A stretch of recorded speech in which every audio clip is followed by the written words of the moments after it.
ಅಮ್ಮ ಬಂದು ಕನಸಿನ ಬಂದು ಏನೆಂದ್ರೆ 9 ಮಂದಿ ಸಿ ಎಮ್ ಅಂತ ಹೇಳಿದರು. 9 ಮಂದಿ ಸಿ ಎಮ್, ಆದರೆ 9 ಮಂದಿ ಬೇಡ ಅಂತ ಹೇಳಿದೆ ನಾನು.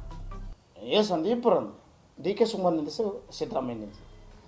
ಸಿದ್ದರಾಮಯ್ಯ ನಿಲ್ಲಿಸಿ ಡಿ ಕೆ ಶಿವಕುಮಾರ್ ಹೂವಿನ ಯಾರಿಗೆ ಹಾಕ್ಬೇಕಂತ ಕೇಳಿದೆ ಅದಕ್ಕೆ ಅಮ್ಮ. ನಮ್ಮಲ್ಲಿ ಬಂದವ್ರಿಗೆ ಯಾಕಂತ ಹೇಳಿದೆ. ಅದು ಹೋಗಿ ಸಿದ್ದರಾಮಯ್ಯಗೆ ಹಾಕಿತು ಹೂವಿನ.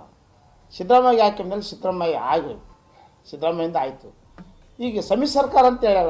ಅದ್ರಾಗ ಕಾಂಗ್ರೆಸ್ಸಲ್ಲಿ ಸಮ್ಮಿಶ್ರ ಸರ್ಕಾರ. ಈಗ ಡಿ ಕೆ ಶಿವಕುಮಾರ್ಗೆ ಹಾಕ್ಬೇಕು ಹೂವಿನಾರ. ಡಿ ಕೆ ಶಿವಕುಮಾರ್ ಹೂವಿನಾರ ಹಾಕ್ಬೇಕು ಹೆಂಗಾನ ಮಾಡಿ. ಮತ್ತೆ ಮೊನ್ನೆ ಬಂದು ಕನಸು ಬಿತ್ತು. ಮತ್ತೆ ಏನಂದರೆ ಎಂ ಪಿ ಪಾಟೀಲ್ ನಮ್ಮ ಕನಸಲ್ಲಿ ಬಂದಿದ್ದ. ಎಂ ಪಿ ಪಾಟೀಲ್ ನಮ್ಮ ಕನಸಲ್ಲಿ ಬಂದು ನಮಸ್ಕಾರ ಮಾಡಿದ. ಗುರುಗಳೇ ನಮಸ್ಕಾರ. ಏನು ಬಂದಿದ್ದಲ್ಲಪ್ಪ ಅಂತಂದು.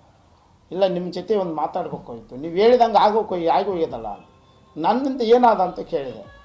ನಮ್ಮ ಲಿಂಗಾಯತನ ಕಡೆಗಣಿಸ್ಯಾರ ಕಾಂಗ್ರೆಸ್ನವರು. ಲಿಂಗಾಯತನ ಕಡೆಗಣಿಸ್ಯಾರ, ಹೆಂಗೆ ಮಾಡ್ಬೇಕು ಅಂತ. ಏನು ಮಾಡ್ಬೇಕು ಹೇಳ ಅಂದೆ. ನೀನು ಸರ್ಕಾರ ಬಿಡಿಸೋದು ಮನಸ್ಸು ಆದ ನಿನ್ನ ಮನುಷ್ಯನಾಗ ಆದ ಅಂತ ನಾನು ಕೇಳಿದೆ.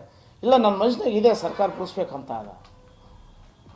ಗುರುಗಳೇ ನೀವು ಹೇಳಿದ ಮತ್ತೆ ಕರೆಕ್ಟು. ಜಾರಕಿಹೊಳಿ ಬ್ರದರ್ಸ್ಗಳಿಂತ ಸರ್ಕಾರ ಬೀಳ್ತದ ಅಂತ. ಜಾರಕಿಹೊಳಿ ಬ್ರದರ್ಸ್ಗಳಿಂತ ಸರ್ಕಾರ ಬೀಳ್ತದ. ಮೋದಿದು ಸಮ್ಮಿಶ್ರ ಸರ್ಕಾರ ಅಂತ ಹೇಳಿ. ಮೋದಿ ಸಮ್ಮಿಶ್ರ ಸರ್ಕಾರ ಹೌದು. ಸಮ್ಮಿಶ್ರ ಸರ್ಕಾರ ಅದು ಏನಾರು ಅಂತ ಬೀಳ್ತಾವ.